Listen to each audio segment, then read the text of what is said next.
ظن أنه سقاها السم بيده وأن جسدها النحيل قد صار تحت التراب، لكنه لم يكن يعلم أن النظرة التي ستقتله رعبا هي نظرتها هي وهي تعود من الموت. السلام عليكم ورحمة الله وبركاته، والصلاة والسلام على رسول الله صلى الله عليه وسلم.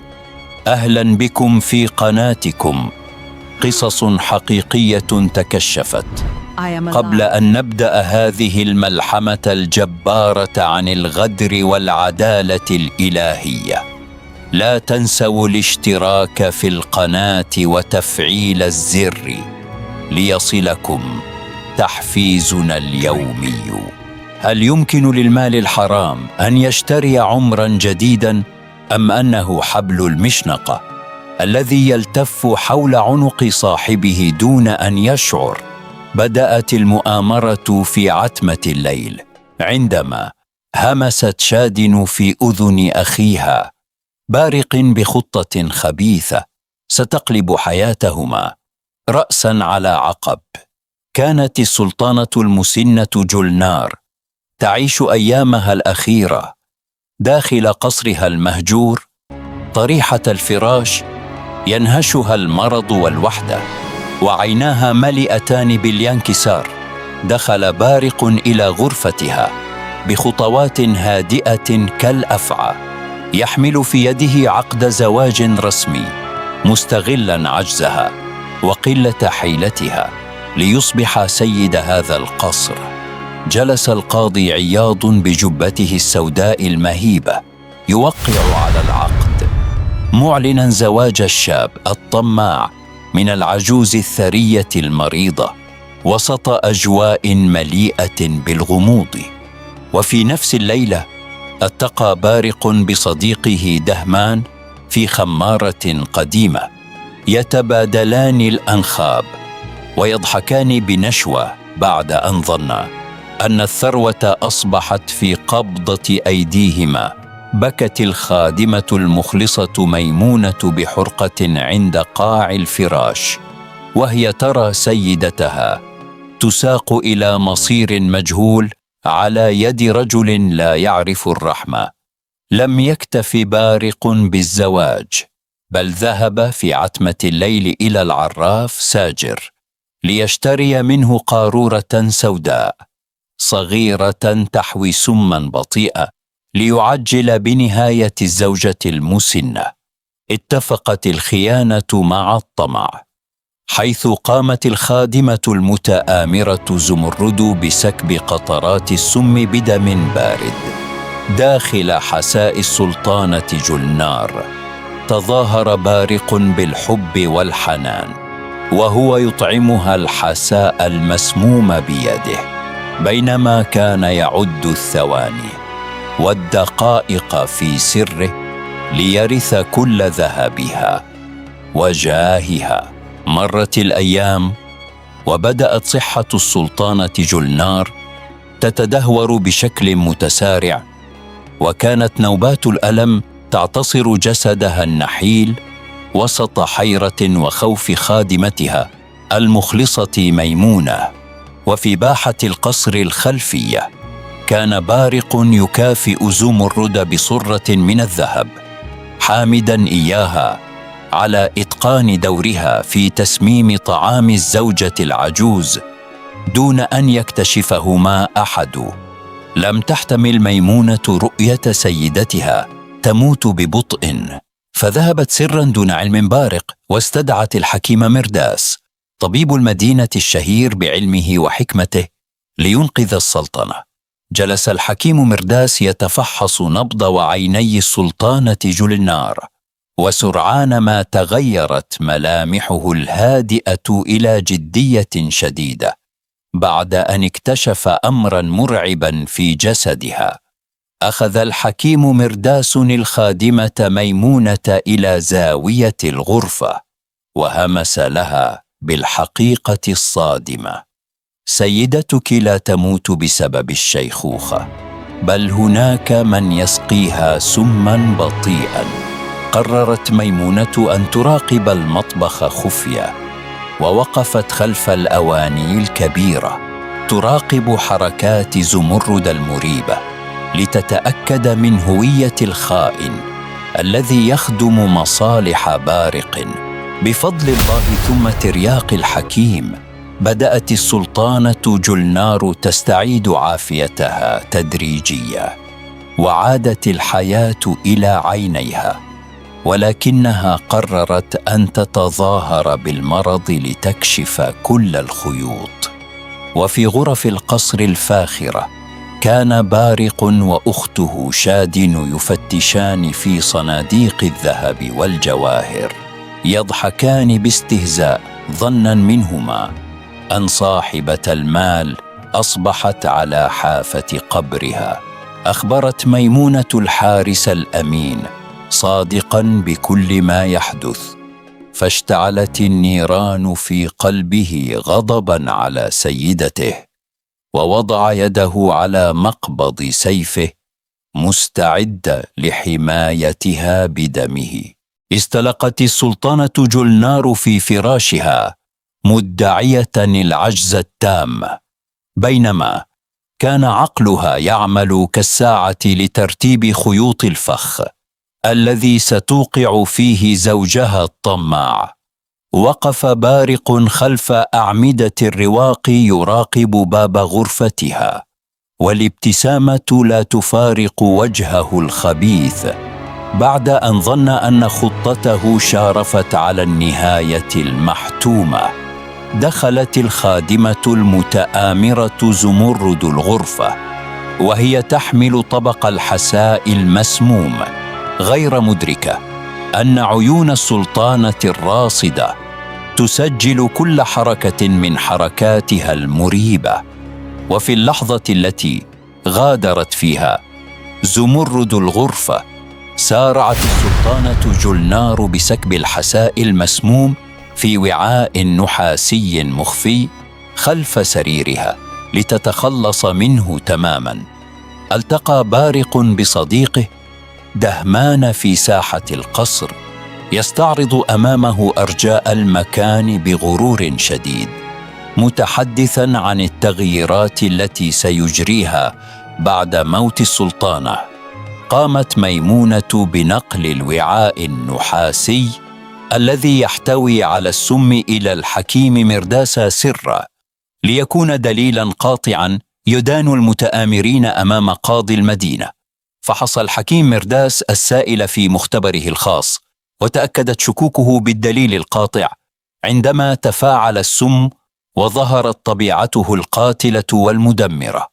في هذه الأثناء كانت شادن تغرق في أحلام الثراء، وتتفحص الذهب والمجوهرات التي اعتبرتها مكافأتها المنتظرة على خطتها الناجحة.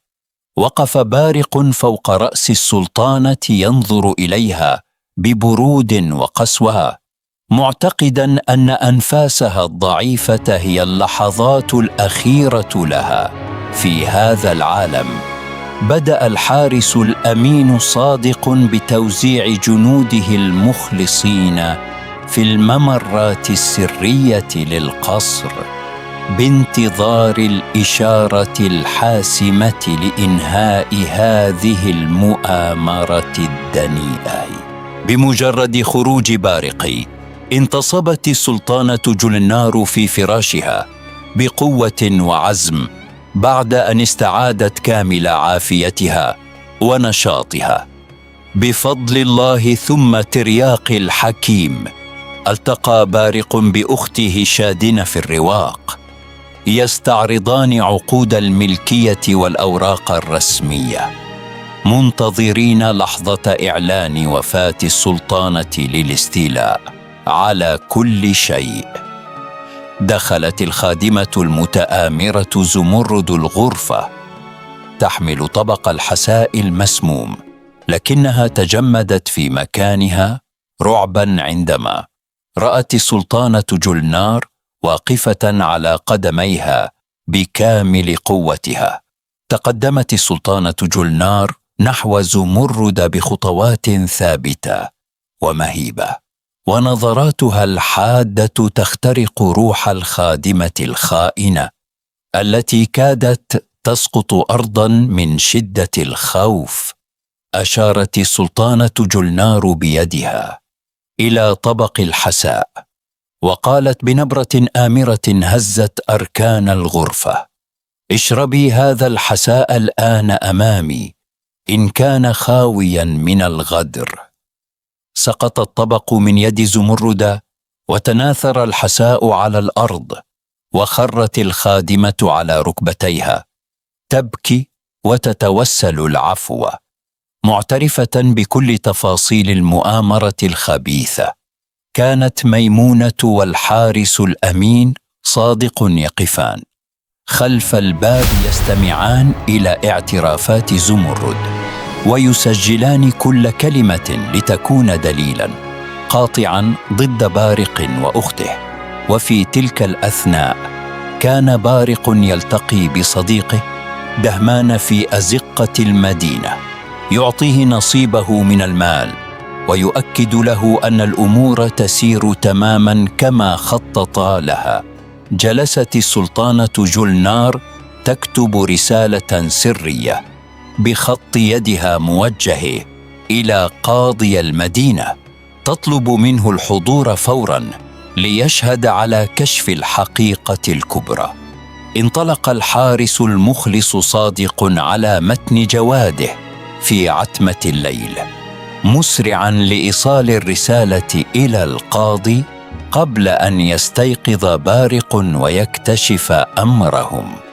مع بزوغ الفجر وقف بارق في ساحة القصر يستنشق الهواء بغرور، شاعرا بأن كل شيء يسير وفق ما خطط له، وأن الثروة أصبحت ملكه تماما. فتح القاضي عياض الرسالة السرية في مكتبه، وقرأ تفاصيل المؤامرة بذهول شديد، واشتعلت عيناه بالغضب لجرأة هذا الشاب على انتهاك القانون والعدالة. قادت ميمونة الخادمة الخائنة زمرد إلى قبو القصر السفلي للتحفظ عليها، لضمان عدم تواصلها مع بارق أو إفساد الخطة المحكمة. وفي غرفتها كانت شادن تجمع الملابس الفاخرة وتستعد للانتقال إلى الجناح الرئيسي للقصر، معتبرة أن مسألة موت السلطانة أصبحت مجرد وقت. جلست السلطانة جلنار على كرسيها الخشبي الكبير في وسط الغرفة بكامل هيبتها الملوكية، تنتظر اللحظة الحاسمة لمواجهة من أرادوا بها شرا. واصل بارق حديثه المتعجرف مع دهمان بجوار النافورة، يتفاخر بذكائه وكيف استطاع خداع الجميع دون أن يترك وراءه أي أثر يدينه. وصل القاضي عياض إلى القصر يرافقه الحارس الأمين صادق، ودخل من البوابات الخلفية بسرية تامة لتبدأ فصول النهاية للمتآمرين. تقدم الحارس صادق برفقة الجنود في الممرات المظلمة بخطوات صامتة كالأشباح، متوجهين صوب غرفة السلطانة لإطباق الحصار. التقى بارق بأخته شادن أمام باب الغرفة، وتبادلا نظرات النصر الأخير، ثم تقدما معا لفتح الباب وهما يظنان أنهما سيعلنان وفاتها للجميع.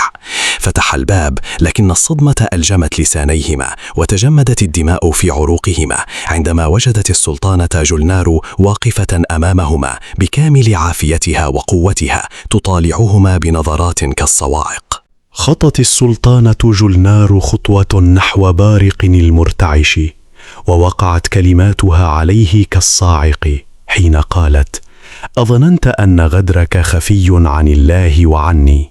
حاولت شاد الالتفاف والهروب من الغرفة بسرعة، لكنها وجدت الحارس الأمين صادقا يسد المخرج بجسده الضخم وملامحه الصارمة كالجبل.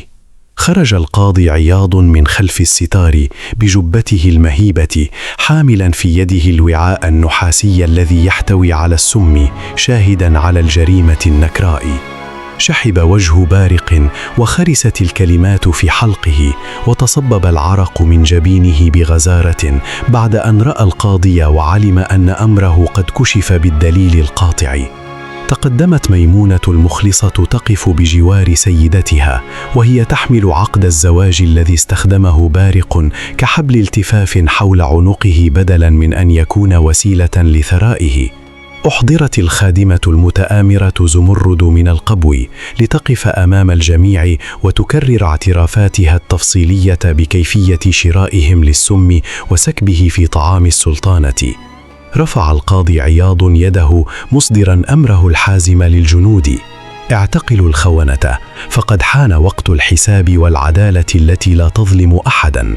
سقط بارق على ركبتيه يتوسل لزوجته التي ظلمها، وتبكي أخته شادن بحسرة بعد أن تحطمت أحلامهما بالثراء والجاه وتحولت إلى قيد وسجن. وفي نفس الوقت كان الحارس صادق يطارد دهمان شريكهم في الجريمة في أزقة المدينة ويلقي القبض عليه متلبسا قبل أن يتمكن من الفرار بالمال. ولم ينجو العراف الخبيث ساجر إذ اقتحم الجنود حانوته المظلمة واقتأدوه مصفدا بالأغلال لبيعه السموم التي كادت تودي بحياة الأبرياء. سيق بارق مصفدا بالحديد أمام بوابات القصر التي طالما حلم بامتلاكها، يجر ذيول الخيبة والندم بعد أن انقشعت أوهامه الزائفة. وتبعته أخته شادن وهي تبكي دما بحسرة على ضياع المجد والمال الذي خططت لسرقته، لتواجه مصيرا مظلما خلف قضبان العدالة. اعتلى القاضي عياض منصة القضاء المهيبة وضرب بمطرقته معلنا بدء محاكمة القرن التي انتظرها أهل المدينة ليشهدوا عقاب الخائنين. وقفت الخادمة المخلصة ميمونة أمام القاضي تشهد بالحق وتسرد تفاصيل الخيانة وكيف أنقذت سيدتها من براثن الموت البطيء. وقف المتآمرون بارق وشادن ودهمان داخل قفص الاتهام، تعلو وجوههم ذلة الانكسار بعد أن حاصرتهم الحقائق من كل حدب وصوب. تقدم الحكيم مرداس بلحيته البيضاء الوقورة ليقدم تقريره الطبي القاطع الذي يثبت وجود السم الفتاك في الوعاء النحاسي. وفي القصر كانت السلطانة جلنار تتابع مشهد الشروق من نافذتها براحة بال، حامدة ربها الذي شفاها وعافاها ورد عنها كيد الكائنين. نطق القاضي عياض بحكم العدالة الإلهية، قاضيا بتجريد بارق من كل العقود وسجنه وأعوانه مدى الحياة ليكونوا عبرة لكل طامع خبيث. وجد بارق نفسه وحيدا في عتمة الزنزانة الضيقة يندب حظه ويبكي على مال وثروة ذهب مع الريح وبقي له الخزي والعار. عادت الأفراح لتغمر قصر السلطانة جلنار التي فتحت أبوابها للفقراء والمحتاجين، تسبح بحمد الله الذي جعل بعد محنتها الشديدة منحة وعافية. وفي زنزانة النساء المظلمة كانت شادن تشتر آلامها وتبكي على مؤامرة نسجتها بيديها لتتحول أحلام الجاه إلى جدران باردة وسجن أبدي. انتشر الخبر في كل أرجاء المدينة، وتناقل الناس قصة السلطانة التي شفاها الله وعافاها وكشفت حقيقة زوجها الطماع ليكون عبرة لمن اعتبر. جلس الحكيم مرداس في مكتبة القصر يدون تفاصيل الترياق والمرض ليكون علمه مرجعا طبيا يحمي الأبرياء من سم الغدر والخيانة. أما دهمان شريك السوء فقد نال جزاءه العادل خلف القضبان، نادما على بيع ضميره من أجل دراهم معدودات لم تغن عنه من الله شيئا.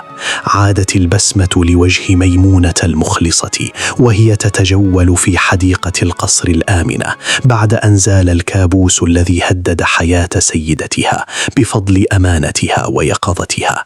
وتحولت حياة بارق من رغد العيش والقصور الملوكية إلى شقاء العمل الشاق في المناجم يتجرع مرارة الطمع الذي أورده الموارد. أثبتت الأيام أن ميزان العدالة قد يستغرق وقتا لكنه لا يخطئ أبدا، وأن الله يدافع عن الذين آمنوا ويرد كيد الظالمين في نحورهم. أغلق القاضي عياض سجلات القضية بقلب مطمئن، معلنا انتصار الحق وتطهير المدينة من بؤرة الفساد التي حاولت النيل من أمن الأبرياء. وعاد القصر كما كان، حصنا منيعا للحق والخير، محروسا بأعين مخلصة لا تنام، وبعناية ربانية شفت وعافت من وثق بها. وهكذا انتهت قصة السلطانة جولنار، قصة وعبرة لكل زمان ومكان، تؤكد أن طمع البشر ينتهي في التراب، أما رحمة الله وشفاؤه فهما الباقيان أبدا. وبكده يا جماعة تكون القصة بتاعت النهاردة انتهت، وشكرا لكم على حسن المتابعة للنهاية، ويا ريت تكتبوا لي تعليق وتعملوا شير للفيديو ده، ويا ريت تعملوا لايك، واستنوني إن شاء الله في القصة القادمة.